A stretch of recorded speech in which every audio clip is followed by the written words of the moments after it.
अस्सलामु अलैकुम प्यारे बच्चों। उर्दू ग्रामर की क्लास में आज हमारा मौजू है इसमें मारिफा के अक़साम। इससे पहली वाली क्लास में हमने इसमें मानों के लिहाज से इस्म की जो किस्में हैं वो पढ़ी थी, इसमें मारिफा और इसमें नकिरा। आज हम इसमें मारिफा के अक़साम पढ़ेंगे, इसमें अलम, इसमें ज़मीर, इसमें इशारा और इसमें मौसूल। इसमें अलम वो इस्म है जो किसी ख़ास शख्स, जगह या चीज़ का नाम हो, जैसे इकबाल, श्रीनगर, गंगा वगैरह।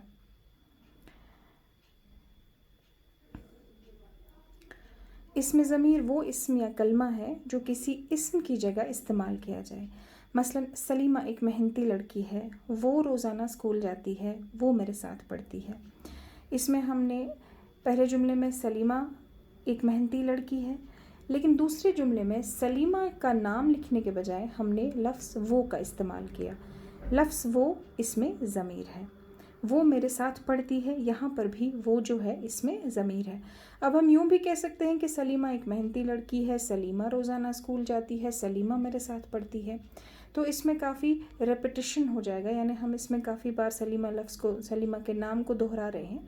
तो इसके बरक्स हम सलीमा के बदले जो है लफ्ज़ वो का इस्तेमाल करते हैं, उससे आसानी भी होती है और ज़ुबान जो है वो खूबसूरत भी लगती है। तो ये था इसमें ज़मीर। आगे चलते हैं इसमें इशारा की तरफ। इसमें इशारा वो कलमा है जिससे किसी शख्स, जगह या चीज़ की तरफ इशारा किया जाए। मसलन वो कलम, ये किताब, वो लड़की। इन मिसालों में लफ्ज़ वो और लफ्ज़ ये जो है वो इसमें इशारा कहलाएंगे। अब कलम तो बहुत सारे हैं, लेकिन हम किसी मखसूस कलम की तरफ इशारा करके कहते हैं कि वो कलम। तो इसमें इशारा का जो इस्तेमाल है वो तब होता है। इसके बाद इसमें मारिफा की चौथी किस्म है इसमें मौसूल।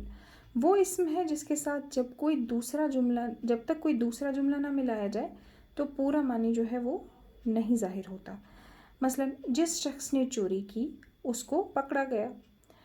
जिस शख्स ने चोरी की अगर हम इतना ही कहें तो इससे पूरा मतलब वाज़ेह नहीं होता है। जिस शख्स ने चोरी की उसे पकड़ा गया, इसमें जुमले का जब हम दूसरा हिस्सा लगाते हैं, इसके साथ मिलाते हैं, तो तब ये पूरा मतलब वाज़ेह करता है। तो इसे हम इसमें मौसूल कहते हैं। इसी तरह जो मेहनत करता है इज़्ज़त पाता है। जो यहाँ पे जो है इसमें मौसूल है, जो मेहनत करता है। अब अगर हम इतना ही कहें तो ये जुमला अधूरा है। जो मेहनत करता है वो इज़्ज़त पाता है। तो ये था आज का सबक। इसमें मारिफा की 4 किस्में, इसमें अलम, इसमें ज़मीर, इसमें इशारा और इसमें मौसूल। उम्मीद है आपको आज का सबक समझ आया होगा। आपसे अगली क्लास में मुलाकात होगी। अस्सलामु अलैकुम वरहमतुल्लाह।